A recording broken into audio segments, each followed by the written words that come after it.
Journée de deuil national, nous avons l'obligation d'aborder le noir. Journée de deuil national, nous avons l'obligation d'être en noir.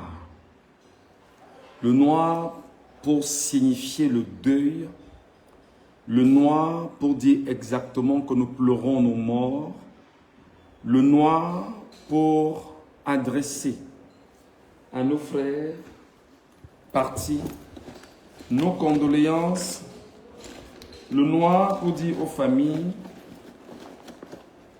que nous partageons leur peine. Journée de deuil national, le noir pour dire que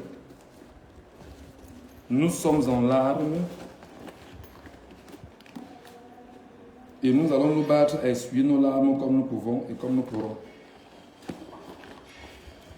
Journée de deuil national. Je vais mettre ça.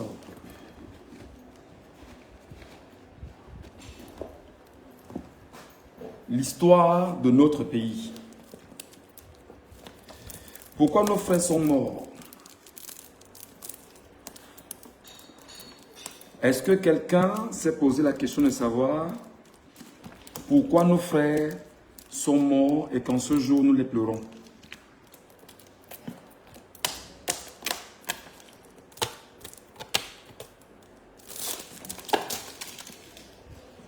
J'évite la pub, j'évite la pub.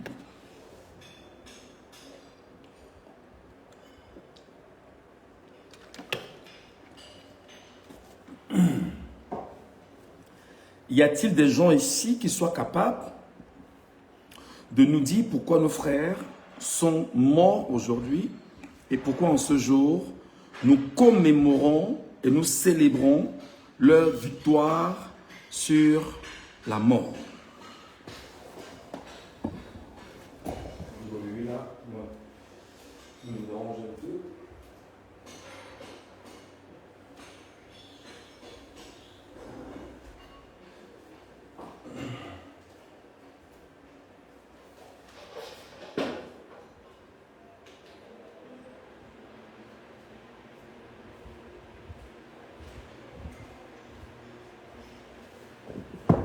Voilà.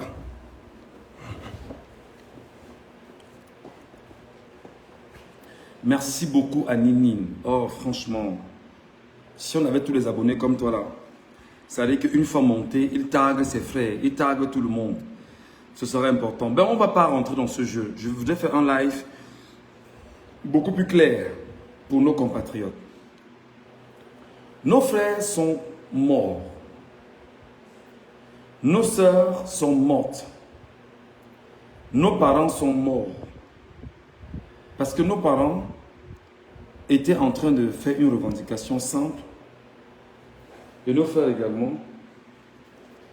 Et ils demandaient que l'on respecte le verdict des urnes au Cameroun. Et que Biabim Vondo, Paul Barthélemy, le minable malchanceux à la tête du Cameroun, la bêtise que le Cameroun connaît depuis 43 ans, la sauvagerie qui est au cœur de l'État du Cameroun depuis 43 ans, a choisi de détruire par le fait d'une de ses milices et de tout son gouvernement, encadré par Chantal Biya, Paul Atanganji, Ngongo, Baboke, Mvondo Ayolo et les autres. L'histoire que je m'apprête à vous raconter, c'est dire à mes frères et sœurs que nous devons avoir des idées simples sur les raisons pour lesquelles nous luttons. Nous devons savoir que le sang de ces enfants, le sang de ces frères, c'est un sang qui ne restera pas impuni. Et ça fait 141 ans que le sang ne cesse de couler au Cameroun, où nous nous levons chaque fois et nous nous battons à lutter pour notre authenticité, pour notre souveraineté, pour nos libertés et nos droits, et surtout pour notre indépendance que nous n'avons pas. Je sais qu'en parlant d'indépendance. Beaucoup ne comprendront pas ce que je mets dans l'indépendance. Mais je m'arrêterai beaucoup sur ce prisme-là pour vous rappeler que lorsqu'on n'a pas d'indépendance dans un pays, on ne peut pas avoir une souveraineté dans ce pays pour le peuple et on ne peut pas avoir non plus des lois et des droits respectés dans ce pays parce qu'on n'est pas indépendant. On n'est pas indépendant. Mes chers frères et sœurs, je voulais vous dire ce matin que tout commence de façon chiffrée. De façon chiffrée en termes d'histoire, en termes de rapport de force. Parce que Biya, aujourd'hui, à la tête du Cameroun, n'est que le paravent d'une force étrangère, sauvage, autoritaire, dictatoriale, mise en place au Cameroun. Et cette force occidentale fait de Biya exactement ce qu'on appelle la marionnette et le valet de l'Occident pour se battre à nous maintenir en otage, en esclavage, mais surtout des gens qui soient soumis à la dictature du monde capitaliste. Et Biya Bimbondo, la malchance, la vermine, la bêtise, la pourriture, le sataniste n'a pour rôle que d'entretenir les acquis impérialistes au Cameroun. Je vous expliquerai dans ce live pourquoi nous, Camerounais, nous combattons et pourquoi nos frères, nos sœurs, nos parents sont morts il y a quelques jours. Et ce n'est pas terminé parce qu'il y aura encore des morts qui vont suivre.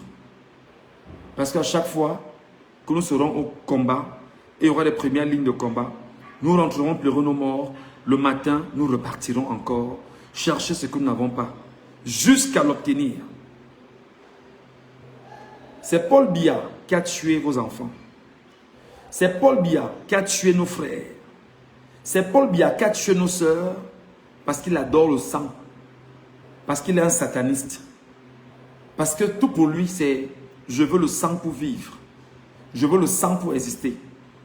D'ailleurs, pour ceux qui ne le savent pas, dans le livre de Titus Edouard, ancien ministre de la Santé, ancien SGPR, qui a fait plus de 20 ans de prison avec sous Paul Biya, là lui-même écrit qu'en réalité, leur mission, les choses qu'ils faisaient à la présidence, c'était de boire du sang humain qu'ils mettaient dans des coupes de champagne. Et pour démontrer leur niveau de puissance, c'est-à-dire que toi, l'humain, toi, le sang qui coule en toi, un autre humain s'est fait du plaisir de boire de ce sang dans des coupes de champagne. On atteint ce niveau que lorsqu'on a un sataniste. On atteint ce niveau que lorsqu'on a choisi de servir le démon, Lucifer, Baphomet.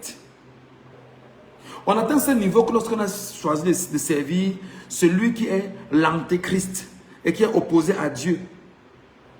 On accepte d'être à ce niveau que lorsqu'on a choisi de dire « je suis capable de faire souffrir des gens, je suis capable de détruire des gens pour servir mon maître ». Et c'est la raison pour laquelle l'histoire que je vais vous raconter est une histoire terrible. Vous devez comprendre que le Cameroun est un pays qui connaît de grands talents dans tous les domaines. Dans tous les domaines, il y a des talents. Comment comprenez-vous justement aujourd'hui que tous ces talents qu'on connaît au Cameroun ne sont pas des talents émergents? Est-ce que mon modo est en bas? Le modo, si tu es en bas, s'il te plaît, tu sais ce que tu dois faire, je t'en prie. Et l'exposé que nous allons faire à nos compatriotes doit être un exposé où ils doivent nous accompagner. Parce que ceux qui font des conférences payantes. Nous n'avons plus le deuil. Nous sommes reclus. Nous sommes cachés. Nous choisissons de supplier nos compatriotes de dire que aidez-nous. Nous qui sommes reclus là et cachés. Aidez-nous. Aidez-nous à tout faire pour être le plus loin possible de la machine destructrice de Paul Biya.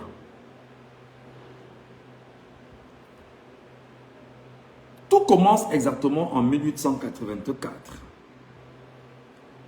Le Cameroun est un pays du golfe de Guinée qui, pendant plusieurs années, était dans un marché avec des commerçants allemands, hollandais, français, anglais, sur le pourtour de la rivière Vouri, et où il vient faire justement du commerce de l'ivoire, le commerce du sel, le commerce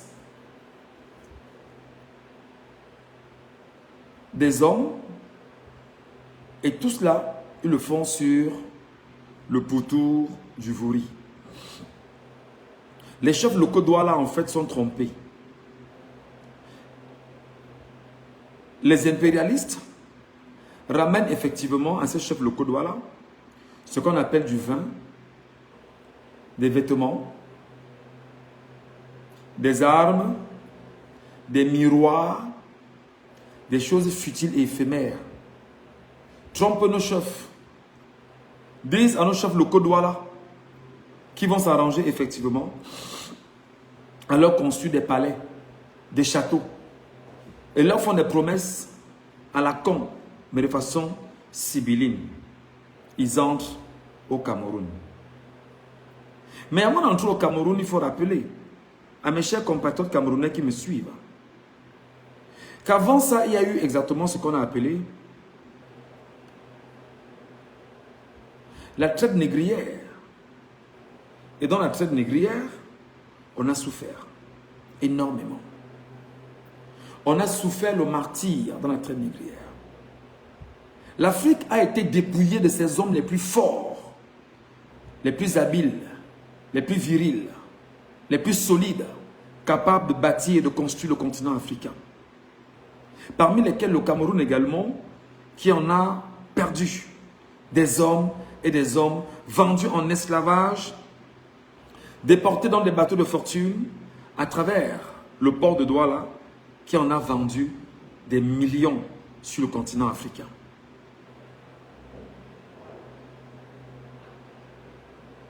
Les Européens qui étaient impliqués dans ce qu'on appelait le commerce triangulaire,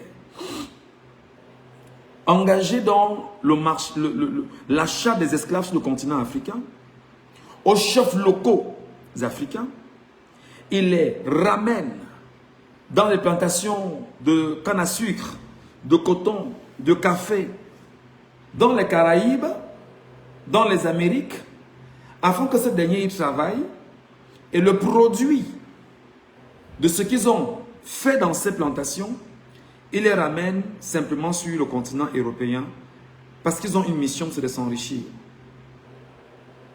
Non seulement ils les ramènent sur le continent européen, leur but est clair, c'est de trouver le moyen de continuer à imposer sur le continent africain une hégémonie blanche, une hégémonie occidentale, en esclavagisant l'Africain.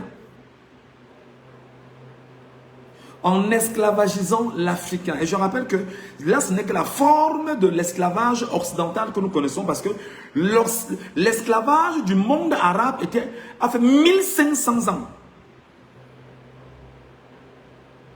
L'esclavage du monde arabe a fait 1500 ans. Et on sait qu'ils ont outrepassé les moyens au point de blanchir l'Afrique blanche aujourd'hui, entre autres. Mes chers amis, ils vont se rendre compte qu'ils sont en train d'esclavagiser les êtres humains comme eux. Des hommes comme eux. Les valeurs morales vont commencer à les interpeller. Ce sont des hommes comme nous. Nous les blancs. Nous montons sur leurs femmes. Leurs femmes allaitent nos enfants. Décidément, c'est des êtres humains comme nous. Il faut qu'on change des méthodes. Ils doivent rester nos esclaves, Mais on a changé les méthodes. Et ces méthodes doivent être des méthodes dures. Et ils doivent continuer à faire ce qu'il faut faire. Les modos m'ont permis d'épingler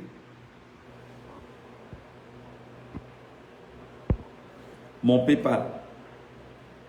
Si vous sentez la nécessité de nous accompagner, pourquoi je ne vois pas ça au modo? Bon, on me dit que c'est là, je ne vois pas. Je ne sais pas si des gens voient ça comme moi, je ne sais pas. Et tout partira de là, où ils vont donc décider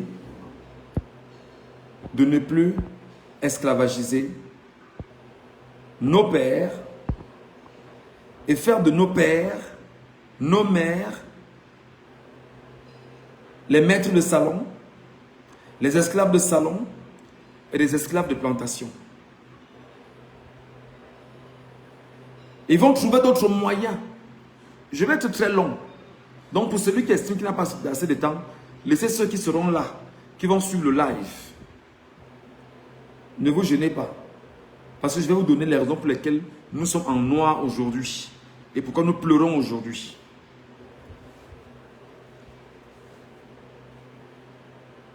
Nos pères étant des esclaves de salon pour certains et d'autres de plantation. Nos mères étant des esclaves sexuels pour certains parmi eux. Dans un traumatisme incroyable qu'ils ont affligé à nos pères et nos mères ancêtres. Aujourd'hui, ils se sont dit, trouvons d'autres moyens pour laisser croire qu'il y a la dignité, mais il n'y a pas de dignité. Parce que nous sommes guidés par le mal. Ils vont donc prendre ce qu'ils ont appelé le code noir pour les Français et la charte des esclaves à leur niveau aux États-Unis qu'ils vont garder. Secrètement, ils vont mettre en branle cette charte des esclaves avec des mesures de mensonge. Non, nous allons abolir l'esclavage pour remettre à chaque Africain sa dignité parce que les Africains en même temps se rendaient compte que c'est eux qui étaient les produits de tout ce qu'il fallait pour que les maîtres blancs s'engraissent, que les bouches sentent toujours des oignons et qui se servent de nos femmes, de nos mères comme leurs esclaves sexuels. Et dans cette configuration, mes chers amis, ils vont continuer leur sale besogne. Non seulement comme c'est un peuple maudit, une race maudite, elle va s'arranger à faire des guerres entre elles sur le continent européen. Tout ce qui les intéresse, ce sont les guerres. Les guerres, les guerres, les guerres. Pourquoi? Parce qu'ils sont en train de payer indirectement le karma des douleurs qu'ils ont affligées aux peuples africains.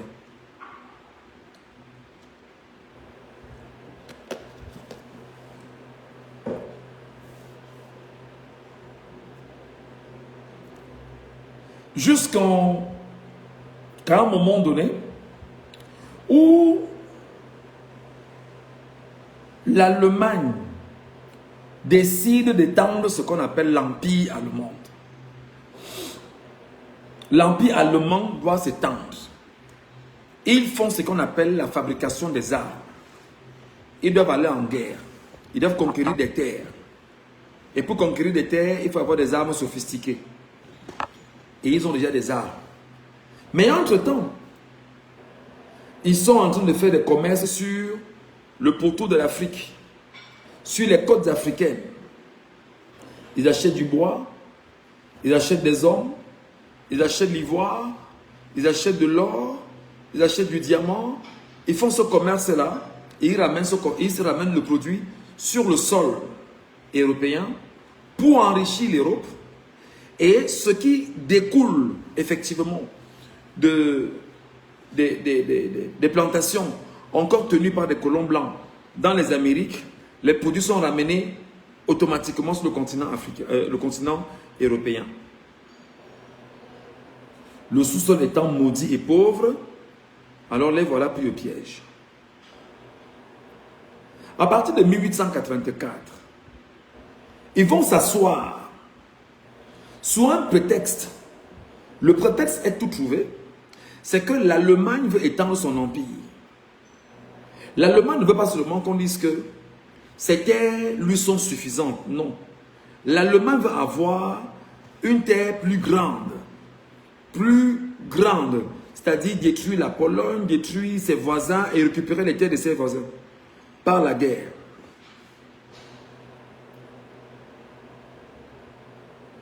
Et entre-temps, on va les amener à faire une chose qui soit simple. Ce sont les Portugais qui déjà font le pourtour de l'Afrique. Qui iront dire à Otto Bismarck que ça ne sert à rien qu'on se fasse de guerre ici sur le continent africain, européen. Le continent européen ne peut pas nous aider. Allons faire la guerre sur le continent africain. Allons nous battre à faire la guerre sur le continent africain. Et sur ce continent africain où nous devons faire la guerre, c'est là-bas que nous devons nous battre à récupérer les richesses du continent africain parce que le continent africain est d'une richesse incroyable. Les produits donc de ce que nous aurons là-bas, du sous-sol, du sol, c'est ce que nous devons ramener ici sur le continent européen pour pouvoir faire tourner nos turbines, pour pouvoir nous enrichir, mais surtout pour trouver le moyen de mieux coloniser ces gens et de les amener à être des esclaves étant chez eux là-bas. Parce qu'en étant esclaves chez eux, sur le continent africain, sans être obligés de les déporter dans les plantations européennes des Caraïbes et des Amériques, ils seront plus serviables sur l'Afrique et on pourra créer des plantations en Afrique de café, de cacao, etc. Et on ramènera justement le produit directement en Europe et on les produira sur le continent africain. L'idée est partie exactement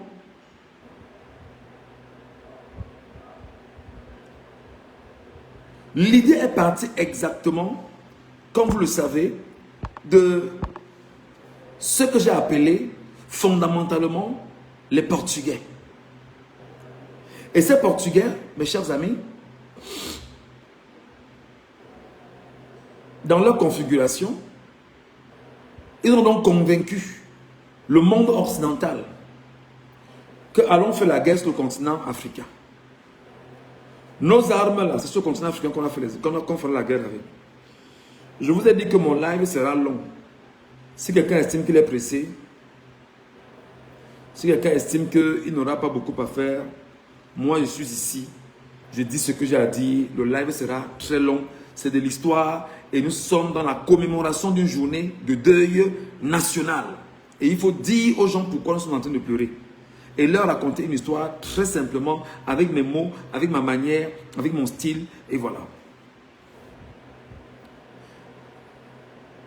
Ils vont donc s'arranger sur le continent européen à dire que non, les terres que nous avons déjà eues là, chacun garde sa terre, chacun délimite sa terre.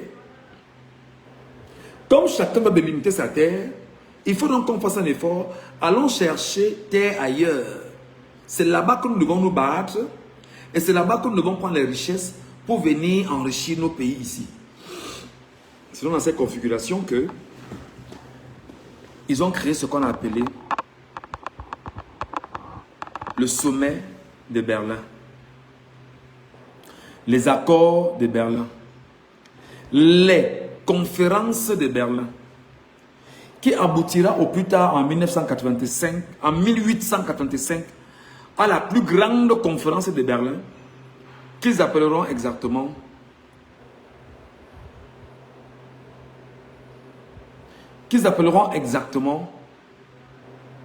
le partage du continent africain.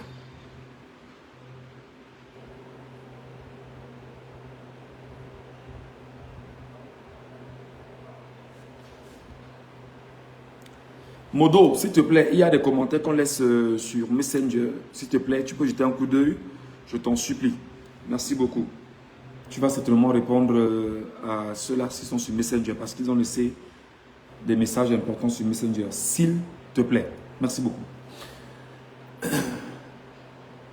Avant 1885,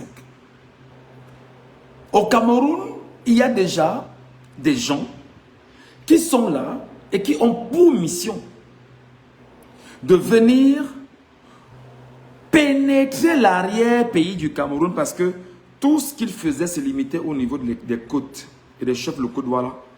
Mais ils ne connaissaient pas la profondeur de l'Afrique. La profondeur pour eux était inconnue.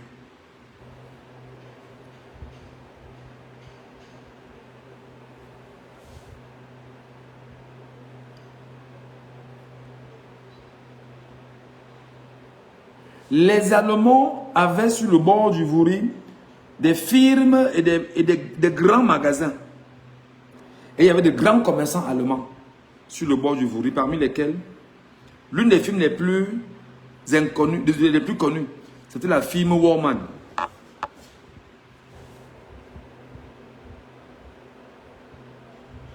C'était la firme Warman.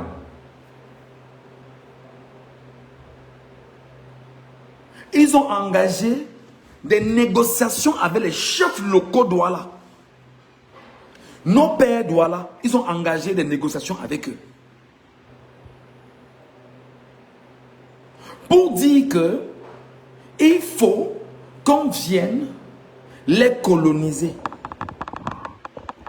Mais avant de les coloniser, ils ont envoyé John Merrick et Alfred Sacker au Cameroun. Passant par Douala, pour qu'ils apportent effectivement au Cameroun ce qu'on appelle la Bible.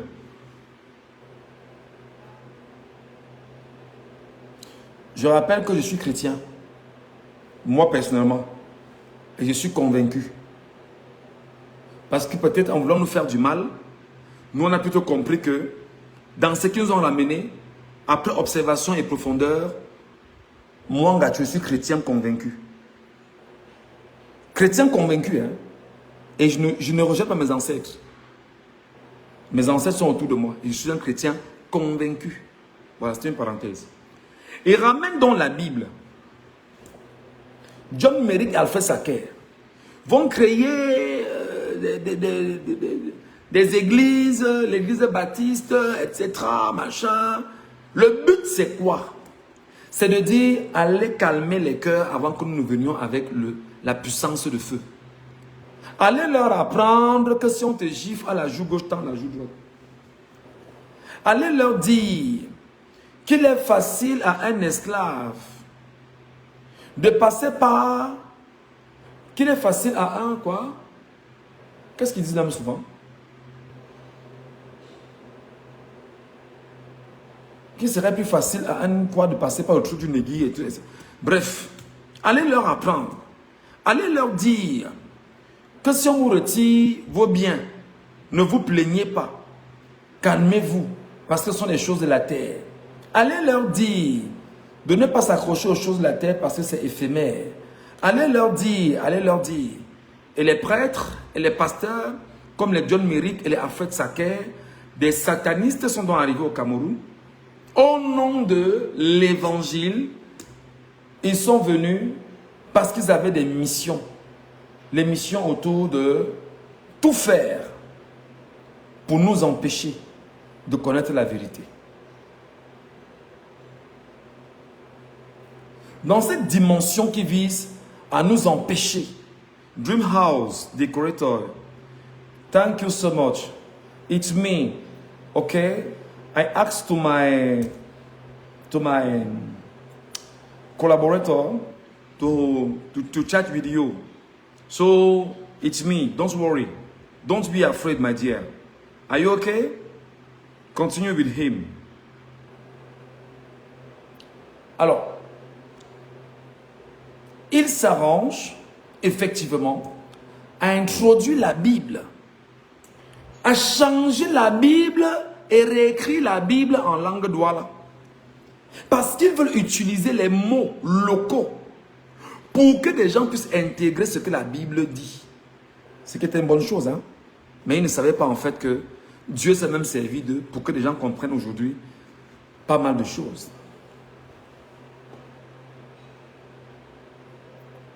En ce temps, il y a un homme qu'on appelle Léopold II de Belgique. Léopold II de Belgique a fait en Belgique une rencontre avec les pasteurs et prêtres blancs. Léopold II de Belgique dit aux prêtres et pasteurs blancs: allez sur le continent africain. Allez leur apprendre que prendre la femme de l'autre n'est pas bien. Mais ça, vous ne leur apprendrez pas parce qu'ils le savent déjà. Ils connaissent Dieu. Ils appellent Nzambe, Nzamba, Nkunkuma, Nsi, etc. Ils ont le nom, ils connaissent Dieu. Vous n'irez pas leur apprendre qui est Dieu parce qu'ils connaissent Dieu. Mais allez plutôt leur dire ceci, faites cela, battez-vous. Il leur donne des consignes aux prêtres et pasteurs blancs. Comment ils vont se comporter, prendre les dîmes. Leur bouche doit toujours sentir les odeurs des oignons. Ils doivent prendre des femmes de ces gens, les ramener effectivement dans des chapelles, au nom de ce qu'ils appelaient, c'est quoi, c'est Signa, à l'époque je pense bien, et coucher avec ces femmes-là, et à un moment donné dire qu'on est en train de se battre pour les bénir. Ces prêtres blancs doivent être en mission au Cameroun ou en Afrique pour être exactement des gens qui doivent recueillir des informations et les mettre à la disposition de l'administrateur et du colon blanc en place. Au nom de ce qu'ils appellent vous appelez ça quoi là? Ah, lorsqu'on parle de la confession. Mon père, j'ai péché, je viens de demander pardon. Qu'est-ce que tu as fait, mon fils? Mon père, comme tu vois là, la fois dernière qu'on avait un homme était mort là-bas, c'est moi qui l'avais tué. Tu étais avec qui? J'étais avec Mbarga. Il y avait aussi à Tangana. Il y avait aussi au Somba. Il y avait aussi Ndougou. Il y avait aussi Menyé. Il y avait aussi Yenga. Et il y avait Bia. Et quand vous l'avez tué, vous l'avez fait comment? Vraiment, quand on l'a tué, on a pris son corps, on est parti enterrer. Vraiment, mon père, je sais que j'ai mal fait, je demande pardon. Il faut que Dieu me pardonne. Mais maintenant que tu m'as dit ça, on va faire comment? Tu penses que Dieu va te pardonner comment quand tu n'as pas... Vraiment, mon père, il faut que Dieu me pardonne parce que je ne parviens pas à me détacher de ce lourd fardeau. J'ai péché, j'ai vraiment mal fait, j'ai tué mon frère, j'ai. Quand il dort le lendemain, même te casse sa porte. Pong, pong, pong, pong, pong. C'est qui? C'est la police. Qu'est-ce qui s'est passé? Monsieur, on vous a arrêté parce que vous êtes accusé de meurtre de monsieur X et de Y. Voilà les traces que nous avions eues. Voilà les traces que nous avions eues. Voilà ce qu'on a fait. Voilà. Alors que c'est le prêtre blanc qui l'indique qu'il a trahi.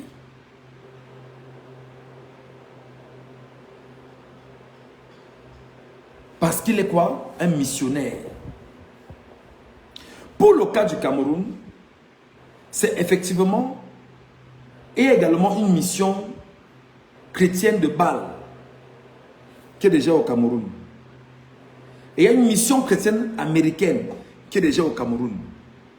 Ils arrivent et ils occupent tout le littoral du Cameroun. Tout le littoral. Ils arrivent à faire du business. La dîme, jouir des femmes, jouir des richesses. Bref, ils ne sont pas là pour Dieu. Ils sont là pour eux, en fait.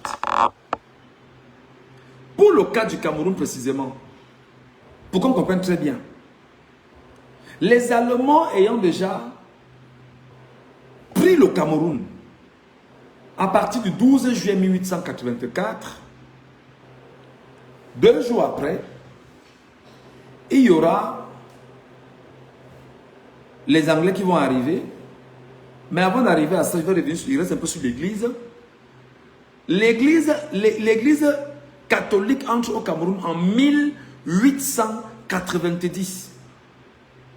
Et quand l'église catholique entre au Cameroun en 1890, ce qui se passe clairement, c'est quoi? C'est que l'église catholique entre au Cameroun a pour missionnaire Monseigneur Vieteur, qui est un prêtre catholique jésuite. Et c'est lui que Otto von Bismarck dépêche de l'Allemagne et l'envoie au Cameroun venir imposer la mission chrétienne catholique au Cameroun, parce que les Camerounais commencent à se rendre compte, quelques 4 ans après, que c'est un danger d'avoir les Allemands au Cameroun, parce qu'ils sont venus avec la force et la brutalité. Il envoie donc Viettel au Cameroun. Viettel vient, il impose les églises. Il impose les églises. Tout Douala a été... On a chassé Viettel de Douala.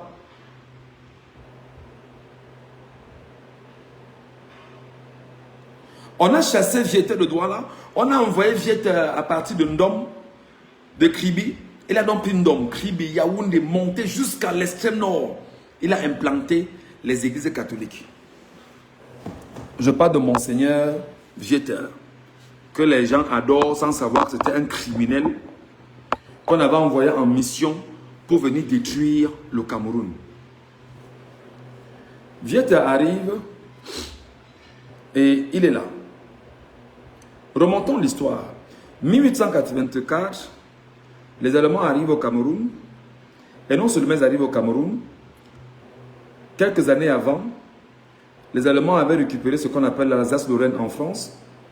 Après avoir récupéré l'Alsace-Lorraine en France, ils ont également pris sur eux de récupérer, mes amis, ce qu'on appelle des portions de terre dans les enclaves britanniques, mais seulement en Afrique, au Cameroun précisément. Les chefs locaux Douala avaient déjà pris sur eux d'envoyer des lettres à la reine d'Angleterre, demandant à la reine d'Angleterre de venir coloniser le Cameroun. Lorsque les Allemands se sont donc imposés au Cameroun, c'était une haine des Anglais contre les Allemands. Et ces Anglais ont donc gardé dents aux Allemands en disant qu'ils ne pourront pas laisser les Allemands gouverner le Cameroun, parce que les Allemands leur ont fait ce qu'on appelle le Hop-Eye. Parce qu'en fait, ils avaient déjà des lettres qu'ils avaient reçues des chefs locaux Douala qui demandaient à la reine Victoria de venir coloniser le Cameroun. Entre-temps, les Allemands s'imposent. Les Allemands s'imposent, mais avec une puissance de feu. Les Allemands tuent. Les Allemands imposent le travail forcé, les lignes de chemin de fer. Les Allemands font souffrir nos parents. Les Allemands remettent l'esclavage à jour. D'ailleurs, les lignes de chemin de fer aujourd'hui ont été construites des mains de nos parents. Parce que les Allemands voulaient absolument, une fois qu'ils auraient mis en place les plantations et les produits locaux, les acheminer par la voie des chemins de fer jusqu'au port de Douala et les mettre dans des bateaux pour les conduire en Allemagne. C'est comme ça que les Allemands vont lancer les plantations de café, de cacao, de plantains. Ils vont même ramener des moutures, hein, de manioc, de taro, de macabo au Cameroun qu'on ne connaissait pas avant. Personne n'a dit que l'histoire des Camerounais commence avec l'Allemagne, mon frère. Ou c'est quoi? Ça commence avec l'Allemagne. Qui a dit ça? Quand on fait des disclaimers, c'est pas vous dire que ça commence avec le Cameroun. Non, l'histoire du Cameroun commence bien avant. Ou tu veux qu'on remonte l'histoire des Camerounais sur les migrations? Les migrations qui ont... Non, on commence par là. Je suis sur l'histoire politique du Cameroun. Et sur l'histoire politique du Cameroun, je dois expliquer à mes compatriotes, pour ceux qui sont là, le peu que je connais, et ils vont l'écouter. C'est comme ça. L'histoire du Cameroun commence bien avant. Si tu veux, on va remonter sur l'invasion du Cameroun. L'invasion des peuples d'ailleurs au Cameroun. Mais ce que je vais te dire, effectivement, c'est que tu dois comprendre ceci. C'est qu'avec les Allemands, avant les Allemands, le Cameroun n'avait pas un tracé des terres camerounaises. Ce sont les Allemands qui sont arrivés. Les Allemands ont tracé les frontières du Cameroun. Et ils ont donné une maquette à ce qu'on appellera bien sûr le territoire camerounais. Et il faut peut-être rappeler encore que le nom Cameroun part effectivement des Portugais qui faisait déjà du commerce sur les bords de Vouri et qui était une rivière pleine de crevettes. Les Manyanga qu'on connaît aujourd'hui, c'est pourquoi effectivement, c'est pas important, tu vas me perdre le temps. Je n'ai pas ce temps-là, je suis juste sur l'histoire politique. Je n'ai pas besoin de remonter là-bas. Donc, je dis que sur la question justement du nom du Cameroun, c'est Rio dos Cameroun, ouais, ça tout le monde le sait. Je ne vous apprends pas l'histoire que vous connaissez. Et le Cameroun avec un cas allemand est imposé effectivement par les Allemands qui ont fait ce qu'on appelle le tracé du Cameroun.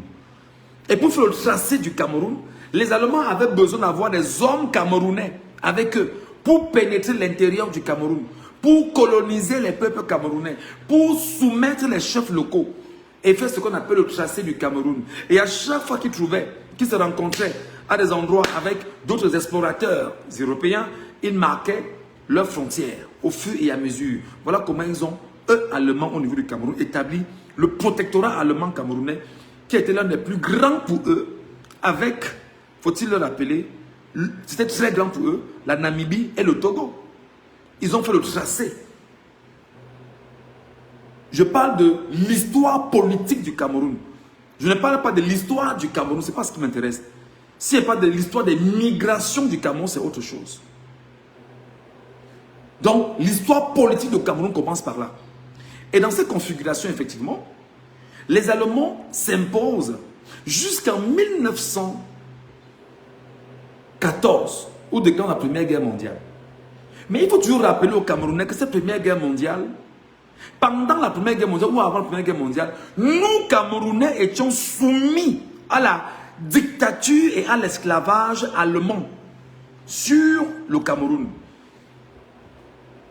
Les plantations qui étaient créées étaient des plantations complètement qui servaient les intérêts des colons allemands au niveau du Cameroun. Tout ce qu'on produisait, c'était pour l'Allemagne. Parce que l'Allemagne était dans une logique, justement, de faire du Cameroun son protectorat, sa terre, sa colonie, et ne pas laisser qui que ce soit voler. Au même titre que la France était en Afrique équatoriale, enfin, au Gabon, au Congo, en Centrafrique, au Tchad.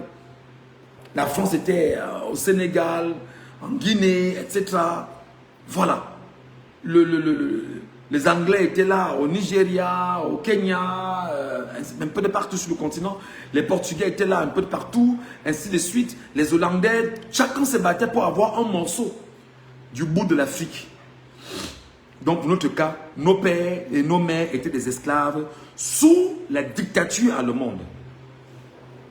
Et sous la dictature allemande, mes chers frères et sœurs, nous suffoquions parce qu'en réalité, les Allemands ont tué quelqu'un qui pour nous est très important dans notre histoire.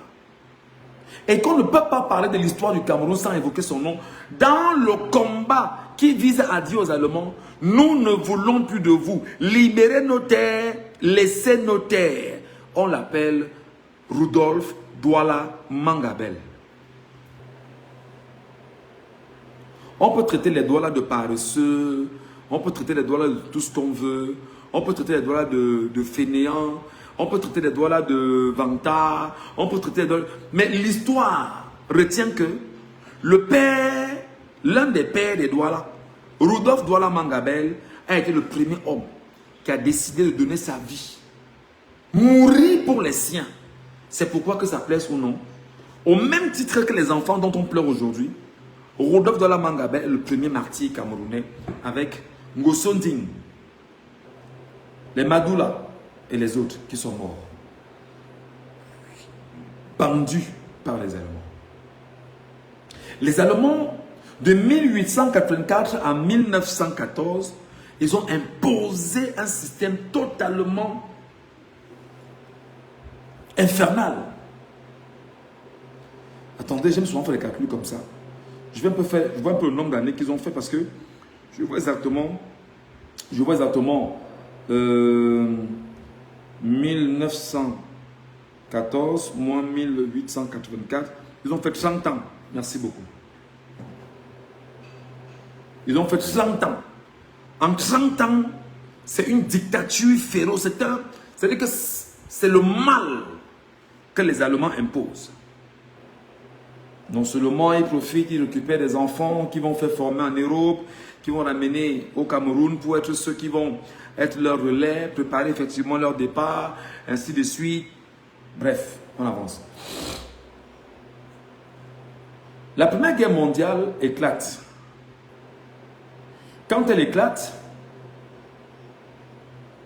les Français qui sont remontés par les Allemands, parce que les Allemands avaient pris une partie de la France qu'on appelle l'Alsace-Lorraine, les Anglais qui sont remontés par l'Allemagne parce que l'Allemagne les avait fait le hop-high sur le Cameroun, ils se mettent ensemble au niveau de l'Afrique pour venir faire la guerre à l'Allemagne sur ses terres et ses positions africaines.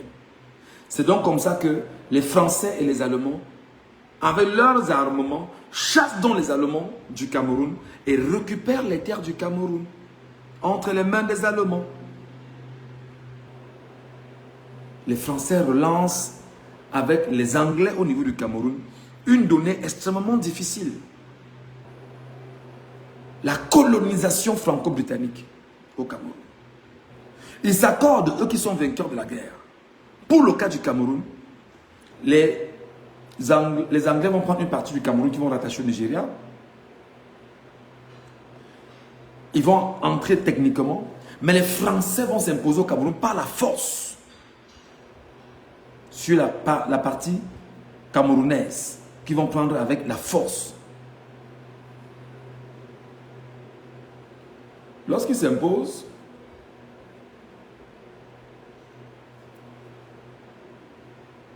c'est ainsi que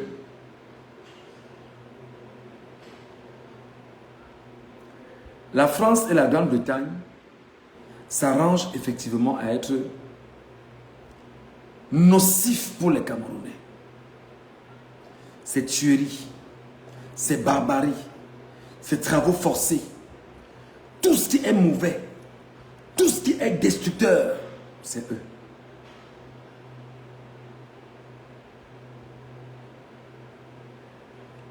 Ils n'ont pas de pitié. Ils détruisent. Ils saccagent. Ils démolissent. C'est eux.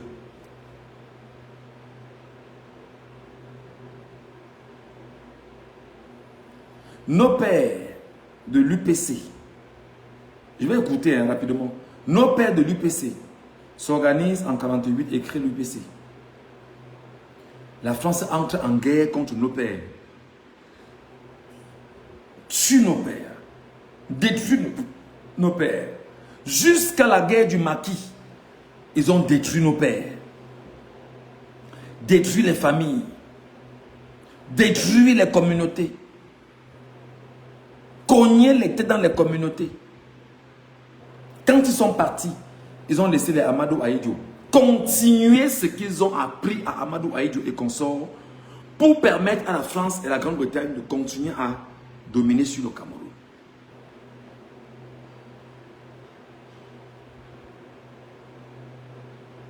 Amadou Ahidjo va donc partir, ayant lui aussi bien formé Biya, qui lui aussi était formé en France. Il revenait au Cameroun, fait exactement ce que lui demandent de faire les Français. Il y aura même un ambassadeur français qui pendant plusieurs années va vivre au Palais de l'Unité, comme le conseiller des Biya. Il est là, il était là. Donc quand on vous raconte ça, c'est pour vous dire que nos enfants sont morts aujourd'hui à cause de l'impérialisme occidental.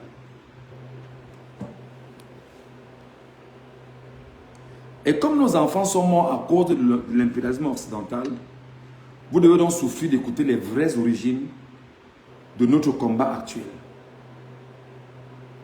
Comme les Ekambou Loubeti sont des incultes pour la plupart et ne comprennent pas grand-chose et pensent que lorsqu'on lutte pour la souveraineté d'un peuple, eux ils luttent pour l'ethnie, ce qui est dommage et curieux, et ils ne comprennent pas. Nous allons les aider à comprendre pourquoi nous luttons aujourd'hui. Parce que nous croyons avoir compris un peu ce qui s'est passé, ce qui se passe, et nous allons leur rappeler exactement pourquoi nous aujourd'hui, nous sommes en guerre à la fois contre l'Occident, mais surtout contre ce système qui nous détruit et nous tue. Je vais essayer de revenir sur la charte de l'impérialisme. Dans la charte de l'impérialisme, les impérialistes français et allemands, les colons blancs, anglais également, pour le cas du Cameroun, ils ont une devise. Notre devise est de gouverner le monde et de contrôler les richesses de la planète. Notre politique est de diviser pour mieux régner, dominer, exploiter et piller pour remplir nos banques et faire d'elles les plus puissantes du monde. Donc vous allez voir qu'aujourd'hui, les Français, les Anglais au Cameroun ont pour mission de diviser pour mieux régner. Et pour diviser et mieux régner, il faut effectivement qu'il y ait ce qu'on appelle le tribalisme anti-bamileke, le tribalisme anti-nordiste, le tribalisme anti-pygmée, le tribalisme anti, et créer l'hégémonie d'une tribu sur les autres. Et pour le faire, ça va vous diviser permanemment. Donc, il faut vous diviser comme ça pour mieux régner. Non seulement on règne mieux, et maintenant on vous domine en mieux. Parce qu'en dominant mieux, comme c'est le cas avec le Cameroun, le régime Ekambou-Loubeti au Cameroun aujourd'hui domine le Cameroun au nom de la France coloniale en faisant du tribalisme. Et dans ce tribalisme qu'il renforce aujourd'hui, qu'est-ce qui se passe fondamentalement? Le régime Ekambou-Loubeti se sert du tribalisme pour dominer les autres. Ils ont une milice qu'ils ont armée. Ils ont des gens à qui ils ont donné de l'argent. Ils font tout ce que la France leur demande de faire. Le monde occidental leur demande de faire pour continuer à dominer pour les intérêts de la France. Dominer, exploiter.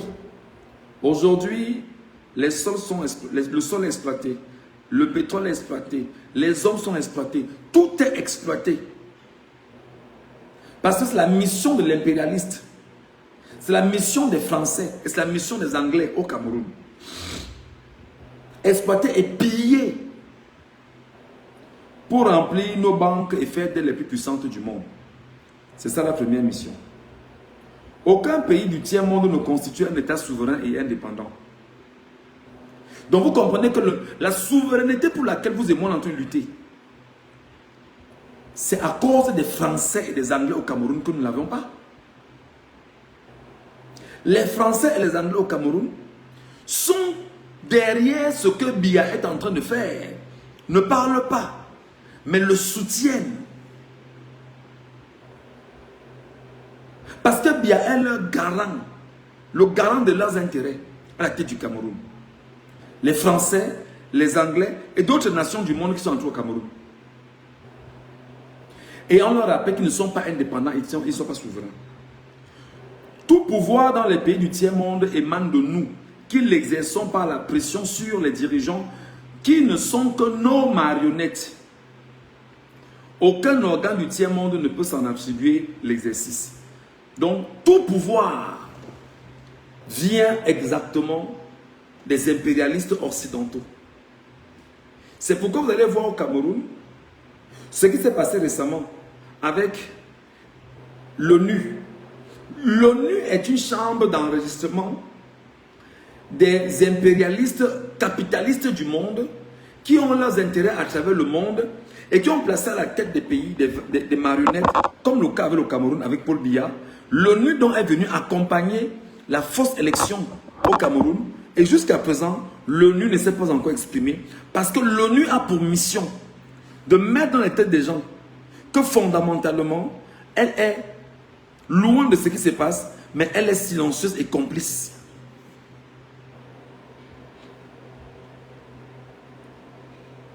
Tous pays du tiers-monde sont divisibles de leurs frontières, déplaçables selon notre volonté. Le respect de l'intégrité territoriale n'existe pas dans le tiers-monde. C'est pourquoi aujourd'hui, quand ça leur plaît, ils s'arrangent à faire des accords pour prendre des possessions des terres. Au Cameroun, avec les Anglais, quand ils sont partagés une partie du Cameroun, ils ont demandé à ceux du Northern Cameroun s'ils étaient prêts à rallier l'Amérique, le Nigeria. Ceux du Southern Cameroun ont refusé, qui veulent se rallier au Cameroun, etc. C'était très compliqué. C'était très compliqué parce qu'ils sont dans cette configuration. Tous les dictateurs doivent mettre leur fortune dans nos banques pour les sécuriser, pour la sécurité de nos intérêts. Donc eux-mêmes, ils fabriquent des pôles billets sur le continent africain. Ils imposent à ces pôles billets sur le continent africain de voler l'argent et de venir mettre dans leur banque à eux. Pour la sécurité de leurs argents, de leurs intérêts. Donc ils ne peuvent pas créer une banque sur le continent africain. Parce que créer une banque sur le continent africain, c'est qu'ils ne seront plus en sécurité avec leurs propres intérêts. Ça peut rester sur le continent africain et ne plus bouger pour eux. Et leurs banques peuvent s'appauvrir. Donc il faudrait que les voleurs volent et viennent mettre dans leur banque à eux en Europe. Cette fortune servira de dons et de crédits accordés par nous comme assistance et aide au développement des pays du tiers-monde. C'est-à-dire qu'ils prennent votre argent, que vous mettez dans les banques, ils vous donnent les intérêts que vous mangez, et ils prennent encore le même argent qu'ils vont prêter aux autres personnes, ou qui vont dire c'est pour vous assister, c'est pour vous accompagner. Pourtant, c'est eux, les impérialistes occidentaux, français et anglais, qui sont autour de ce que nous vivons. Le cas du Cameroun est légion. Ce que vous appelez l'AFD. L'AFD, tout ce qui est développement français au Cameroun, c'est voilà, c'est l'argent que Biya a volé. Allez mettre dans leur compte en Europe. Ils reprennent encore le même argent pour venir vous donner au Cameroun. Techniquement, que non, c'est pour vous aider. Sur la question du régime politique, ils disent que tout pouvoir et gouvernement établi par nous est légal. Donc, ne soyez pas surpris qu'en ce moment au Cameroun, Biya Mvondo, le sénile minable grabataire voleur des élections, s'arrange à dire que c'est lui qui a gagné les élections. Le monde occidental est muet et ne dit rien. La France n'a rien dit. L'Angleterre n'a rien dit. Tout le monde occidental n'a rien dit. Pourquoi? Parce que le monde occidental est dans cette configuration de l'article 6 de la charte de l'impérialisme. Tout pouvoir et gouvernement établi par nous est légal, légitime et démocratique. Ils n'ont rien dit. Ils ont donc validé ce que Biya est en train de faire. Au lieu de se lever et dire à Biya que c'est indigne, c'est infâme de voler l'élection des compatriotes de ton pays. Pourtant, c'est eux qui ont laissé croire à Biya qu'ils ont enseigné la démocratie à Biya, que Biya viendra enseigner aux Camerounais au lendemain du sommet de la Bolle de 1990. Tout pouvoir et gouvernement établi par nous est légal, légitime et démocratique. Donc en ce moment, dans le cas du Cameroun, ils sont capables de vous faire savoir que Issa Chiroma Bakary n'est pas légitime. Et c'est pourquoi ils sont en train de vous dire que au Cameroun, il y a ce qu'on appelle le Conseil constitutionnel qui a donné son accord et que l'investiture, en fait que l'autoproclamation a été faite en présence du monde occidental. Donc on peut vous dire qu'effectivement,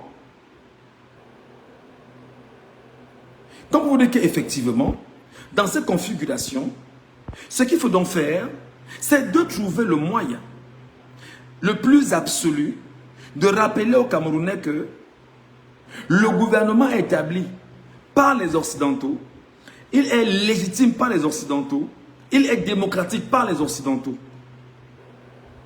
Et ces Occidentaux donc ont choisi pour le cas du Cameroun de se taire, de ne rien dire, pour dire que Biya va de l'avant. Si ça marche bien, c'est bon. Mais si ça ne marche pas, nous ne sommes pas derrière toi. Mais tout pouvoir ou gouvernement qui n'émane pas de nous est illégal, illégitime et dictatorial, quelle que soit sa forme, quelle que soit la forme de sa légitimité. Donc où ils sont là, Issa Chiroma Bakary peut prêter serment ailleurs. Il nomme son gouvernement. Il met en place un gouvernement d'union nationale. Je dis n'importe quoi. Et on va lui rappeler que tu es illégitime. Pourquoi? Parce que celui qui parvient à garantir les intérêts du monde occidental, c'est celui-là qui est considéré par le monde occidental. C'est le cas avec Biya Mvondo aujourd'hui. Article 7. Tout pouvoir qui oppose la moindre résistance à nos injonctions perd par le fait même sa légalité, sa légitimité et sa crédibilité. Il doit disparaître.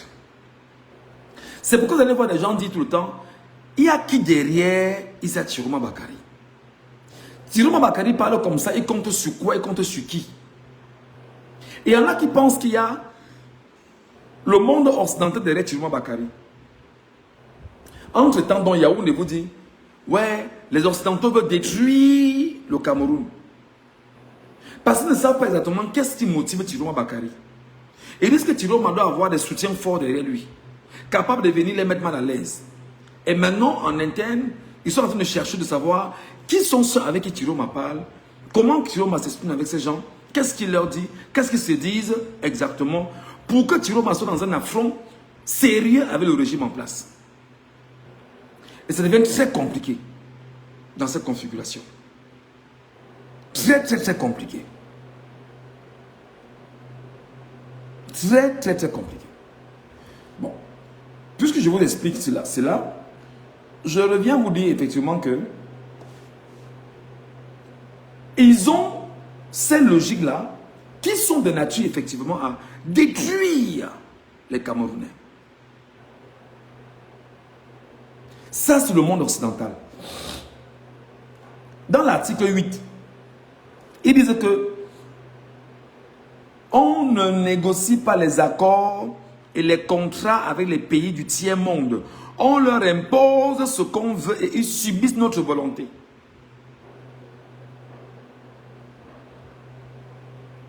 Le cas de la France, vous ne connaissez pas aujourd'hui l'argent, le montant, le versement des impôts d'Orange Cameroun à l'État du Cameroun. Vous ne connaissez pas le montant, le versement des impôts des brasseries du Cameroun à l'État du Cameroun. Le franc CFA est géré par la France au Cameroun. Imaginez-vous que ce soit au Cameroun, après les grèves de Mbandjok, quelque chose comme ça, il y a eu des problèmes sérieux. La France a augmenté 1 franc sur le salaire de ceux qui se plaignaient, ceux qui bossent dans les plantations de canne à sucre là. La France a augmenté 1 franc. Ils n'ont rien à foutre du Cameroun. Les accords et les contrats des pays du tiers-monde, on leur impose ce qu'on veut et ils subissent notre volonté. C'est exactement ce que la France fait au niveau du Cameroun. Voilà. Tout accord conclu avec un autre pays ou une négociation sans notre aval est nul et de nul effet. C'est pourquoi aujourd'hui, ils vous font savoir que pour qu'un président arrive sur le continent africain, surtout au Cameroun, il faut qu'il ait d'abord demandé l'accord à Macron. Il faut qu'il ait d'abord demandé l'accord à Macron. Macron, est-ce que je peux laisser, est-ce que tu peux me laisser aller au Cameroun? Je vous dis, ça se passe comme ça. Pour qu'un président de notre pays européen vienne au Cameroun, il va d'abord demander l'accord à Macron. Parce qu'on veut comprendre ce qu'il vient faire au Cameroun. Est-ce qu'il vient prendre les terres du Cameroun? Est-ce qu'il vient prendre les richesses du Cameroun? Est-ce qu'il veut déposséder la France de son pré carré? C'est ça.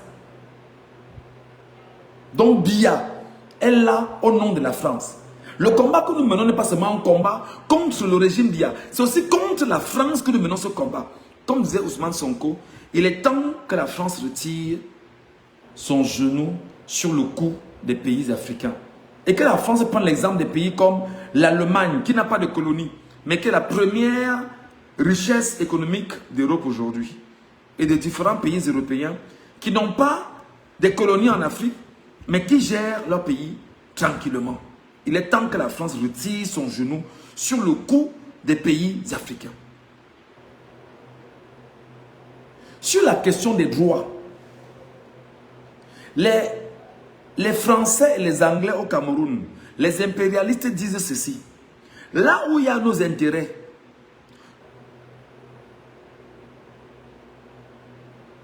les pays du tiers-monde n'ont pas de droit.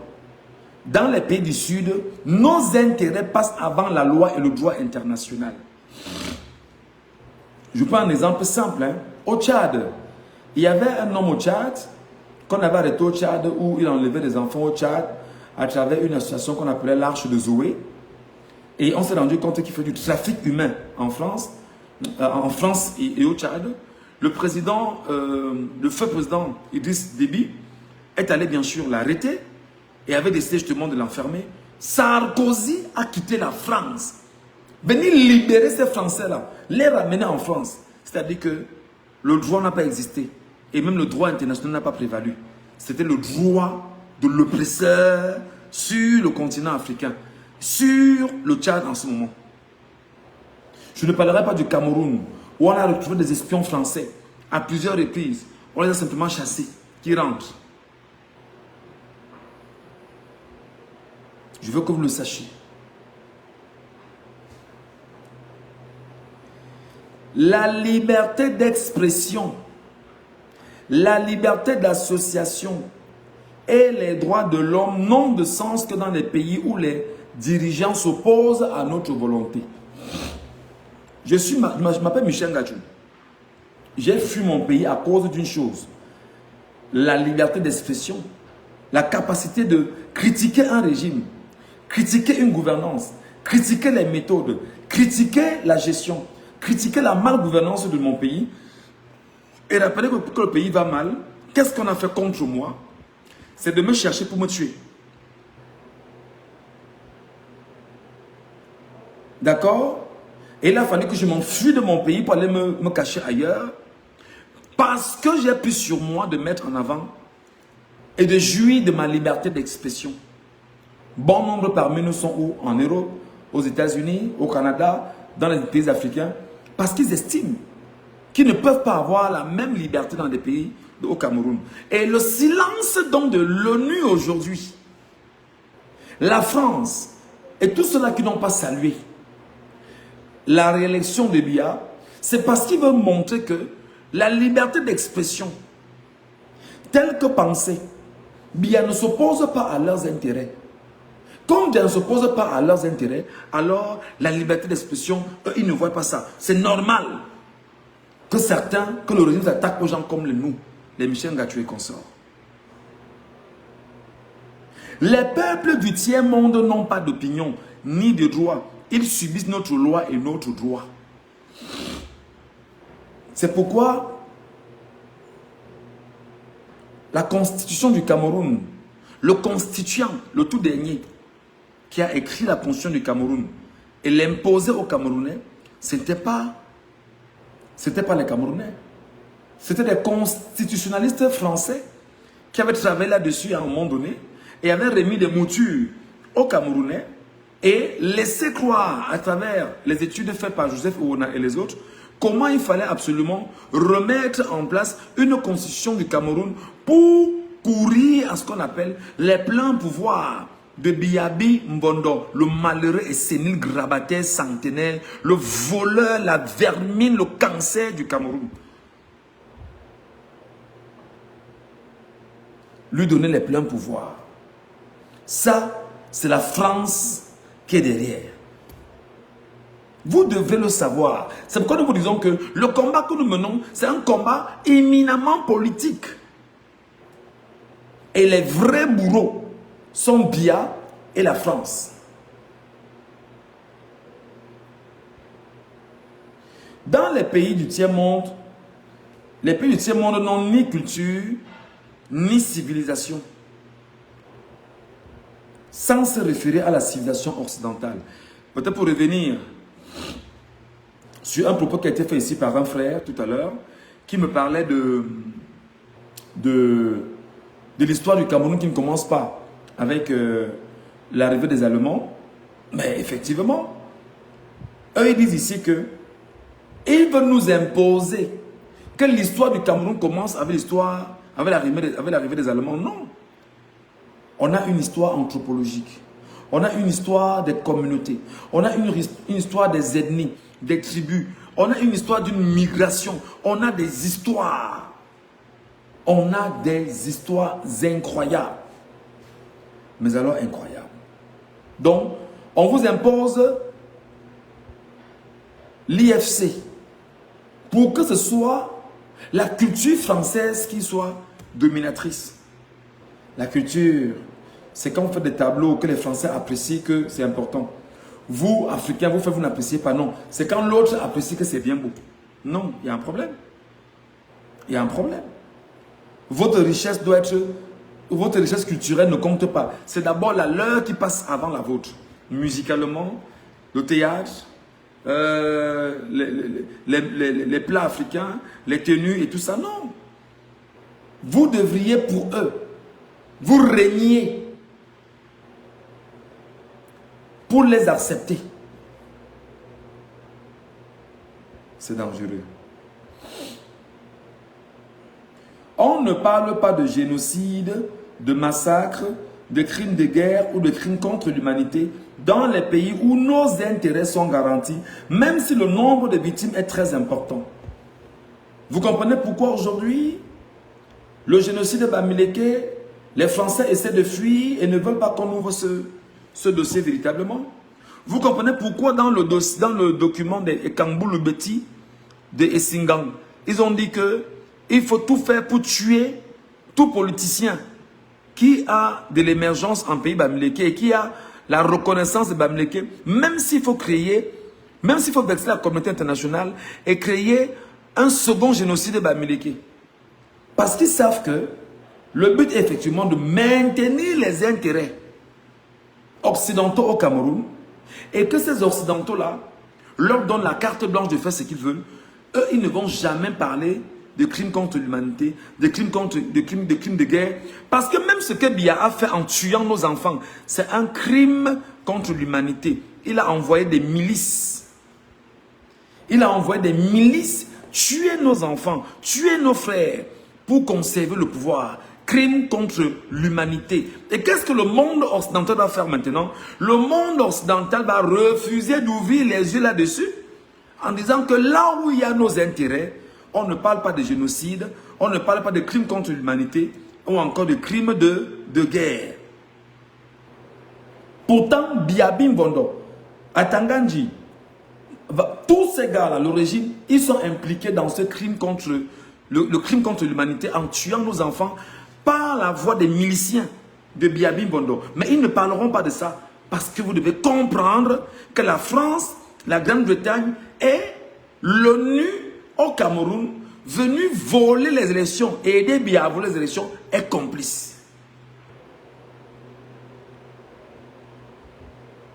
Sur la question des finances publiques, dans les pays du tiers-monde, nul n'a le droit de mettre dans leur banque un montant au-dessus du plafond d'argent fixé par nous. C'est eux qui décident du plafond d'argent qu'ils doivent avoir dans nos banques. Lorsque la fortune dépasse le plafond, on la dépose dans une de nos banques pour que les bénéfices retournent sous forme de prêts et d'aides économiques au développement en espèces ou en nature. Donc quand Biya vole 10 milliards, 20 milliards, 200 milliards, il sait que s'il met l'argent dans une banque camerounaise, 200 milliards, on va lui demander que, mais il dit, hey, champion, l'argent que tu as dans ta banque, 200 millions, sort d'où? On lui dit que, gars, les 200 milliards que tu as volés là, mets dans une banque européenne, tu caches ça là-bas. Les intérêts maintenant que ça va produire, les Européens vont prendre les intérêts, aller donner les intérêts aux pays comme le Cameroun pour dire, nous vous donnons l'aide de la France pour développer vos pays. Parce que tu prends 200 milliards, tu dis que les intérêts c'est peut-être 10%. Je ne sais pas comment ça fait 200 milliards. 10% ça fait combien? C'est 200 millions. Genre, je pense peut-être 200 millions, quelque chose comme ça. Peut-être quelque chose comme ça.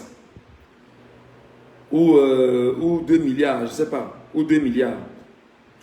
Alors, s'il prend dans les intérêts de 200 milliards qu'on a mis dans une banque, il fait tourner l'argent dans une banque, et il prend 2 milliards, qui disent, bon d'accord, on va envoyer un prêt de... Comme Biya a volé 200 milliards, Ngongo a volé 200 milliards, Atangandi a volé 200 milliards, tel a volé 100 milliards. On collecte l'ensemble de ces argents qu'ils ont volés. On regarde, on dit que bon, 10%, on les rassemble, on les associe, on dit bon d'accord, on va prendre les 10%, on va leur donner comme si nous leur prêtons de l'argent.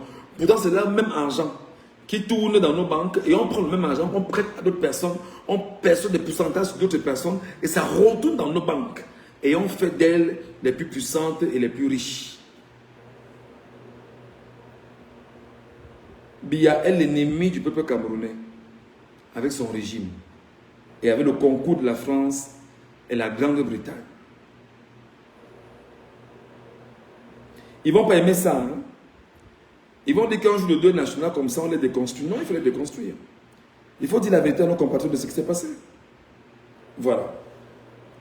Nous n'aurons droit à l'aide précitée que les pays dont les dirigeants font preuve de soumission totale à nous, nos marionnettes et nos valets. Donc pour donner même l'argent là encore, l'aide qui perçoit, c'est-à-dire que Biya a volé l'argent, parti mettre dans des banques européennes, ça produit des bénéfices.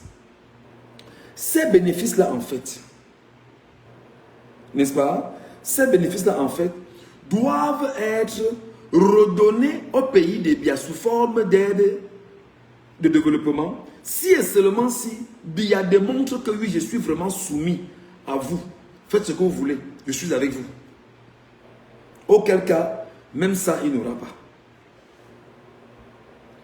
Je vous parle là du monde occidental. Notre aide doit être accompagnée de recommandations fortes de nature à empêcher et briser toute action de développement des pays du tiers-monde.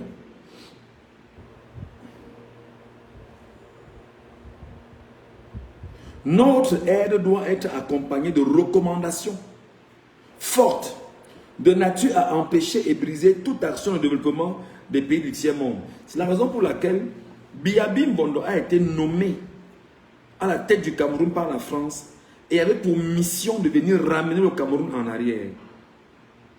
Ne pas laisser le Cameroun se développer. Voilà exactement ce que nous dit la charte de l'impérialisme. La France étant un pays impérialiste, comme la Grande-Bretagne. Qui n'a pas compris? Qui n'a pas compris? Je vous explique pourquoi nous sommes dans une journée de deuil aujourd'hui. Qui n'a pas compris ce que je viens d'écrire, ce que je viens de dire autant pour moi? Nous sommes dans une journée de deuil. Et notre journée de deuil doit être une journée de deuil portée avec un narratif important. Les gens doivent savoir ce qui s'est passé. Nos armées doivent toujours être plus fortes et plus puissantes que les armées des pays du tiers-monde. La limitation et l'interdiction d'armes de destruction massive ne nous concernent pas, mais les autres.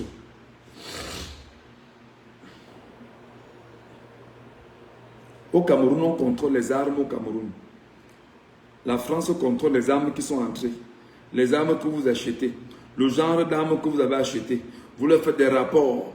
Vous avez acheté tel missile. Mais il ne faut pas de missiles autant pour moi. Vous achetez telle voiture.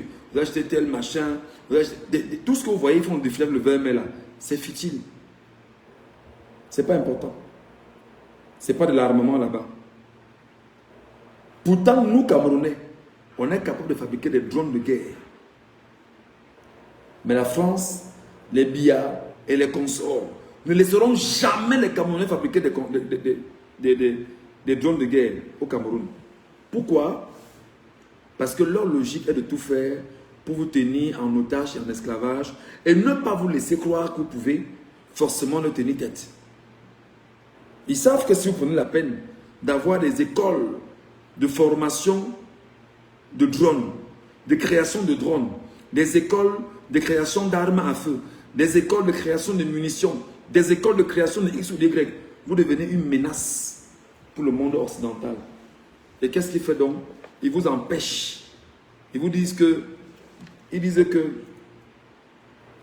nos armées doivent toujours être les plus fortes et les plus puissantes et que les armées des pays du tiers-monde, la limitation et l'interdiction d'armes et de destruction massive ne nous concerne pas, mais les autres. Donc, ils peuvent avoir la bombe atomique, ils peuvent avoir les bombes chimiques, les autres non. C'est pourquoi vous allez voir les Américains luttent toujours avec les autres. Ah, vraiment, hein, le Pyongyang, la Corée du Nord a les armes. Vraiment, on a soupçonné que, il s'appelle comment là, Saddam Hussein avait les armes nucléaires, machin. Voilà la logique, le monde occidental.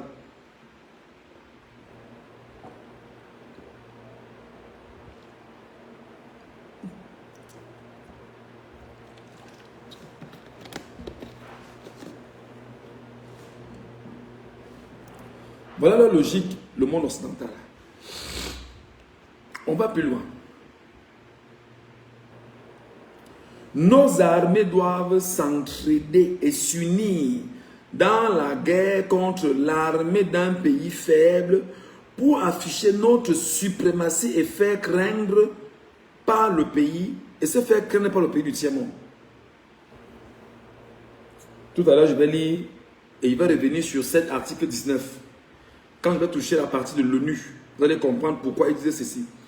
Nos armées doivent s'entraider et s'unir dans la guerre contre l'armée d'un pays faible pour afficher notre suprématie et se faire craindre par les pays du tiers-monde. Donc, si en ce moment,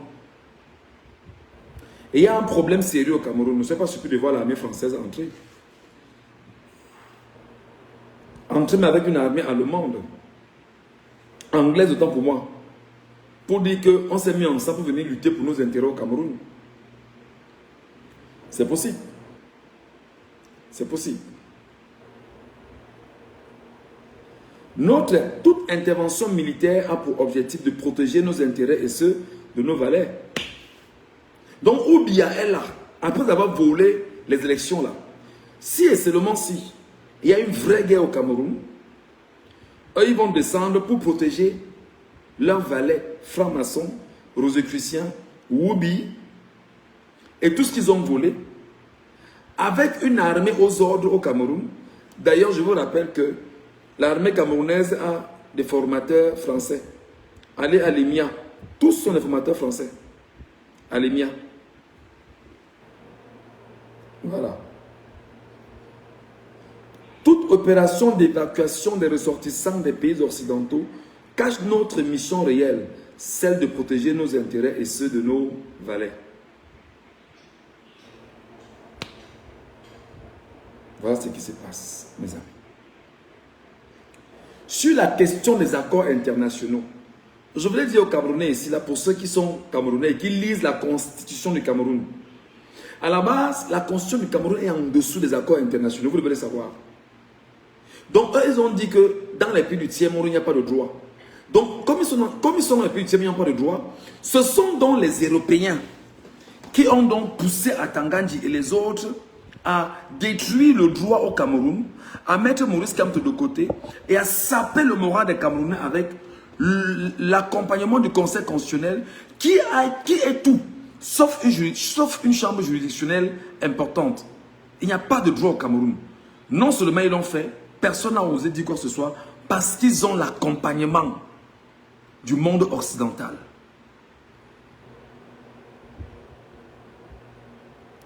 Ils ont l'accompagnement du monde occidental.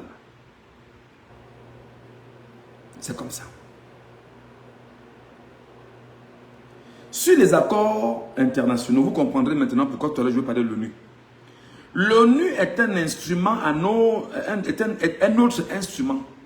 L'ONU est notre instrument. Nous devons l'utiliser contre nos ennemis et les pays du tiers-monde pour protéger nos intérêts. C'est pourquoi au Cameroun, vous avez vu, en mai 2024, l'ONU est venue avoir un accord bizarre avec l'État du Cameroun. Donc, c'est Elections Cameroun qui est allé convoquer l'ONU pour que l'ONU vienne l'aider à organiser les élections au Cameroun de 2025 à 2027 pour garantir les intérêts occidentaux au Cameroun. C'est la raison pour laquelle, malgré tout ce que Thiro m'a fait, l'ONU ne s'est pas prononcée. Malgré le vol de Biya, l'ONU ne s'est pas prononcée parce que l'ONU est là pour encadrer les intérêts de la France et la Grande-Bretagne au Cameroun. Et je vois les sardinards venir nous dire, pleurez plus fort. Paul Biya a le pouvoir. Ayob, Ayob, Ayob. Ils ne comprennent pas qu'ils sont des esclaves, mais de vrais et de gros esclaves. Et il faut rappeler qu'effectivement, la journée d'aujourd'hui, c'est une journée de deuil. Et nos bourreaux, c'est Biya et le monde occidental.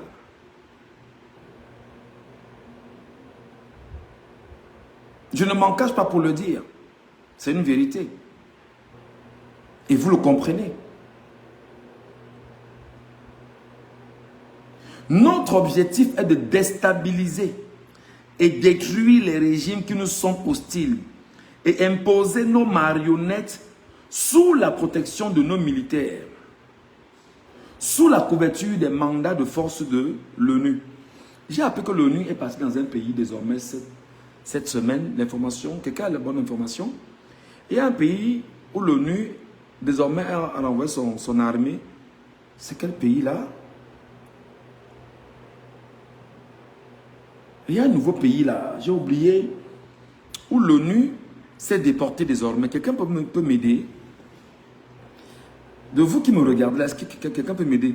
Il y a un pays ces jours-ci, j'ai oublié l'information, où l'ONU a décidé d'y envoyer des casques bleus de l'ONU. Ah, j'oublie.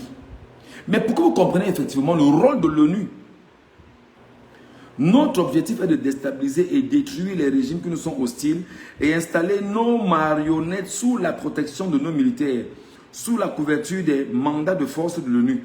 Regardez ce qui s'est passé en 2010 en Côte d'Ivoire. Qui avait imposé Ouattara au pouvoir? ONU en Côte d'Ivoire et l'armée française sous la coordination de l'ambassadeur de France à cette époque en Côte d'Ivoire. Parce que Laurent Gbagbo avait déjà compris qu'il fallait absolument se défaire du monde occidental, ayant créé une monnaie, ayant imposé aux Français de faire 50-50 avec le pays et de dire que vous allez laisser la Côte d'Ivoire entre les mains des Ivoiriens. Les amis, cultivez-vous, hein? Cultivez-vous, c'est très important.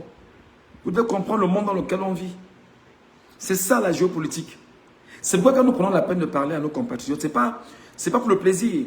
C'est leur rappeler que si nos frères sont morts aujourd'hui, c'est parce que nos frères sont morts dans un combat qui se mène depuis 141 ans pour notre pays.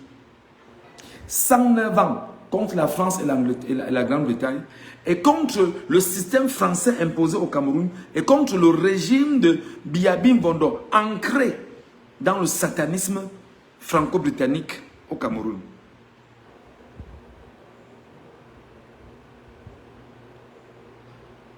Les résolutions de l'ONU sont des textes qui nous donnent le droit et les moyens de frapper. Un peu comme en Libye.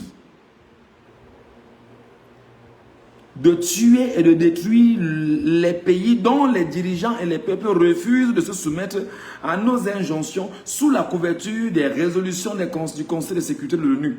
Ils l'ont fait en Libye. Au point aujourd'hui où l'ONU, chaque fois que l'ONU veut lever la tête, nous rappelle que l'ONU, regarde ce que tu as fait en Libye. Droit de veto, machin. L'ONU n'est qu'un instrument des Occidentaux. L'ONU n'est qu'un instrument des Occidentaux. Eux-mêmes, ils l'ont dit.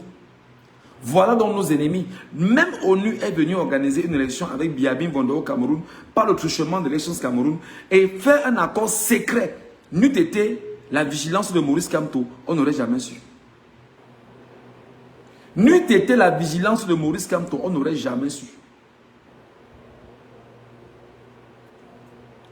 Notre devoir, le monde impérialiste, écoutez très bien, notre devoir, dans la France et l'Angleterre, ceux qui pensent du Cameroun et pensent de vous et moi, notre devoir est de maintenir l'Afrique et d'autres pays du monde dans le sous-développement, la misère, la division,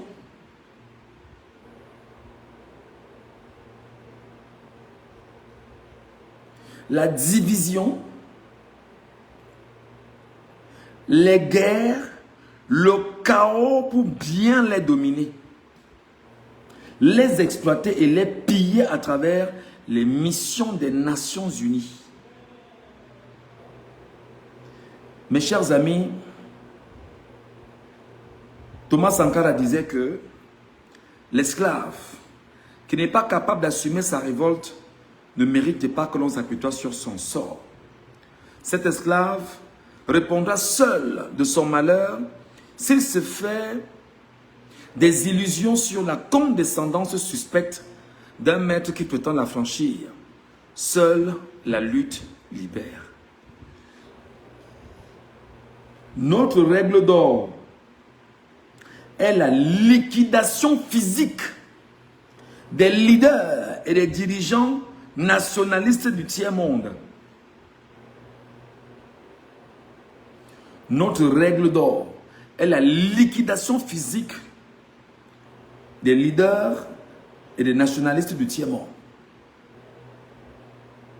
Donc Biya est encore là. Parce que Biya est soumis à l'injonction impérialiste franco-britannique au Cameroun. Et il ne leur tient pas tête.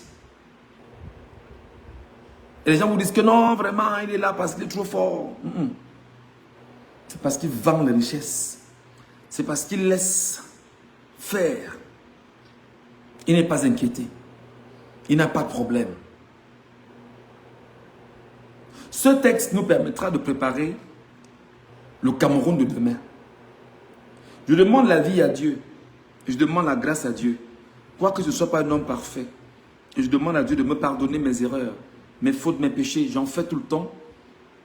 Mais je demande à Dieu de m'accorder par son saint nom, par sa présence, par sa protection, la vie.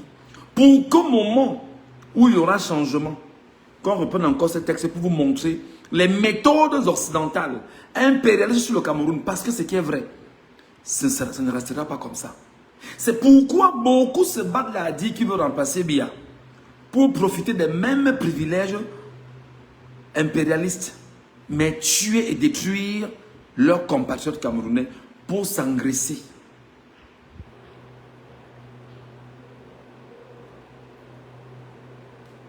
Les lois, les résolutions, les cours et tribunaux des Nations Unies sont nos instruments de pression contre les dirigeants et les leaders des pays qui défendent les intérêts de leur peuple.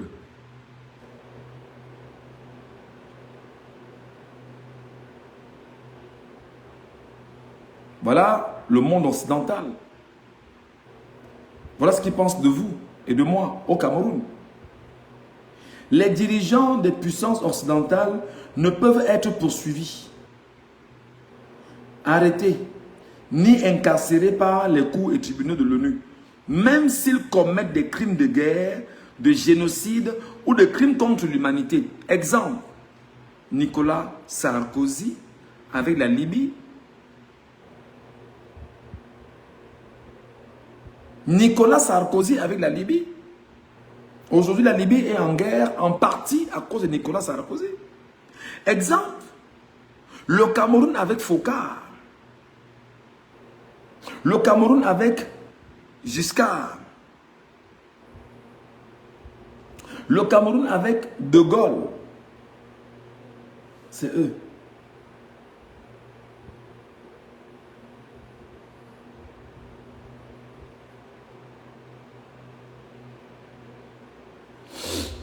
Voilà.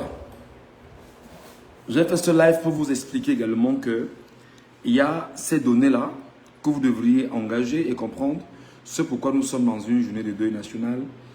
Et je vous dis merci de m'avoir suivi.